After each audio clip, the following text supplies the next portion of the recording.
एक जमाना था मित्रों कि भारत के जीडीपी में बंगाल का योगदान 10.5% था और तीसरे नंबर पर था। जीडीपी में योगदान की दृष्टि से हमारा बंगाल तीसरे नंबर पर था। तीसरे नंबर पर से सरक कर ये 49 साल में वो 22वें नंबर पर आ गया। अब नीचे कोई जगह ही नहीं बची। बंगाल का इतना आर्थिक पतन कभी नहीं हुआ है। ये कम्युनिस्टों के शासन के पहले, तृणमूल के शासन के पहले प्रति व्यक्ति बंगाल की आय राष्ट्रीय औसत से 127% ज्यादा थी। 127%।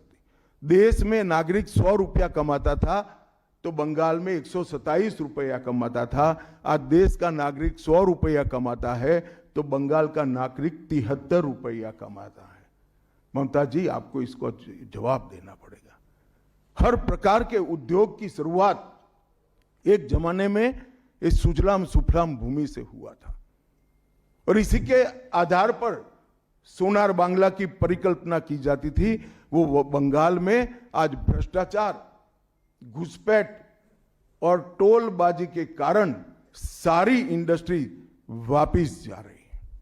केंद्र सरकार की योजनाएं लागू करने में उनको अपनी वोट बैंक गंवाने का डर है।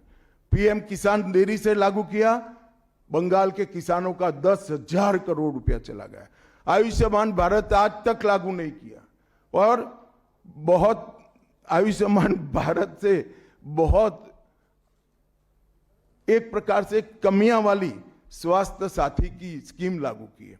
मुझे बताइए, कोई बंगाल का नागरिक भारत में कहीं जाता है और बीमार पड़ गया, स्वास्थ्य साथी स्कीम उसको बाहर के अस्पताल में इलाज करवा पाएगी क्या?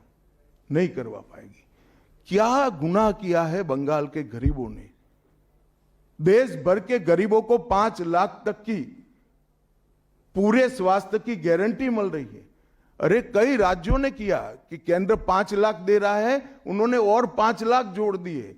आप केंद्र के 5 लाख इसलिए स्वीकार नहीं करना चाहते हो कि नरेंद्र मोदी से आपको डर है।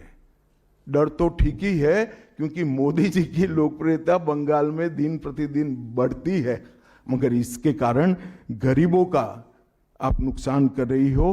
वो बंगाल के गरीब जरूर। हिंसा और प्रतिशोध की राजनीति, पूरा देश ऐसी आशा करता था कि यहां से कम्युनिस्ट जाने के बाद हिंसा और प्रतिशोध की राजनीति समाप्त हो जाएगी, मगर हुआ उल्टा।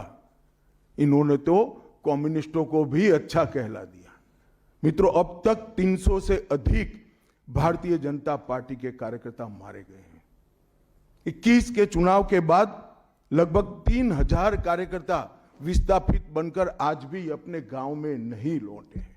उनको दबाव बनाया जाता है कि आप तृणमूल का झंडा उठाओ तभी गांवों को रहने देंगे। क्या ये स्वस्थ लोकतंत्र की निशानी है? कोई व्यक्ति अपने किसी राजनीतिक दल में काम करना है, वो स्वतंत्र रूप से तय नहीं कर पाएगा। वो ममता जी मुख्यमंत्री की चैम्बर से तय करेगी क्या? ममता जी, जितना भी प्रताड़ना करना हो करो, बंगाल की जनता अब तय कर कर बैठी है। इन्होंने भाजपा के कार्यकर्ताओं को हर तरह से प्रताड़ित किया, यहां तक कि महिलाओं पर बलात्कार भी किए गए। मैं अपना रिपोर्ट नहीं दे रहा हूं, नेशनल ह्यूमन राइट कमीशन का रिपोर्ट है।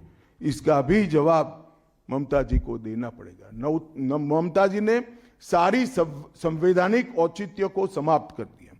किसी भी राज्य में प्रधानमंत्री जाते हैं तो वो देश के प्रधानमंत्री होते हैं। कई राज्यों में हमारी सरकार नहीं, कहीं ऐसा व्यवहार नहीं होता।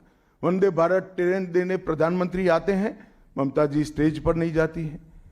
कई प्रकार के भारत सरकार के सुप्रीम कोर्ट के आदेश से बने हुए, मेरी बात ध्यान से सुनिएगा, सुप्रीम कोर्ट के आदेश से बने हुए भारत सरकार के डीओपीटी के रूल्स ये तोड़ देती है, मरोड़ देती है। डीजीपी और मुख्य सचिवों की अपॉइंटमेंट में मनमानी करती है। रिटायर्ड होने के बाद सलाहकार बनाकर प्रॉक्सी डीजीपी और प्रॉक्सी सीएस बैठाने का काम करती है।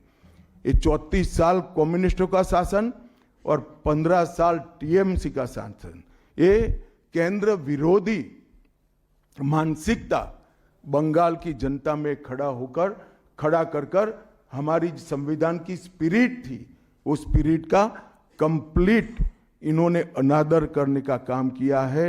ममता बनर्जी के शासन में सिंडिकेट, तोलबाजी, कट मनी, न केवल वो सिस्टम को बढ़ावा दिया है, यहां कमाई करने का अधिकार एक ही व्यक्ति को है, भाईपो को है, और किसी को कमाई करने का अधिकार नहीं है। सब में हिस्सेदारी देनी पड़ती है। बंगाल एक जमाने में सब बात में सबसे पहले था। सबसे पहला मोटर कारखाना पश्चिम बंगाल में लगा, सबसे पहला पावर प्लांट 1887 में बंगाल में लगा, सबसे पहली कोयलरी बंगाल में आई, सबसे पहला स्टील प्लांट बंगाल में लगा, देश की सबसे पहली हाई राइज बिल्डिंग बंगाल में बनी, देश की सबसे पहली जूट मिल बंगाल में बनी, देश की पहली मेट्रो ट्रेन बंगाल में आई, एक ही शहर में 2 पोर्ट एक ही जगह है, बंगाल में है, और देश की सबसे पहली आधुनिक यूनिवर्सिटी कलकत्ता यूनिवर्सिटी भी बंगाल में बनी, और विश्व प्रसिद्ध विश्व भारती यूनिवर्सिटी भी, जिसने भारतीय शिक्षा के कंसेप्ट को जमीन पर उतारा, वो भी बंगाल में बनी। मगर ममता जी, आप गौरव मत करिएगा, इसमें से कुछ आपके समय में नहीं हुआ है। ये जो करने वाले थे, उनके पूरे रिदम को, इनकी लय को, बंगाल की विकास की गति को तोड़ने का आप काम करें। बंगाल आज इंडस्ट्रियल रूप से कंप्लीटली बर्बाद हो चुका है, और ये आपके शासन में ही हुआ है। आधा अधूरा तो कम्युनिस्ट बेचारे कर गए थे, आपने तो पूरा ही समाप्त कर दिया। सिंडिकेट राज, तालेबाजी, शत्रुतापूर्ण माहौल, इसके कारण 2011 से 25 के बीच में 7000 से ज्यादा कंपनियां बंगाल छोड़कर बंगाल के बाहर चली गई।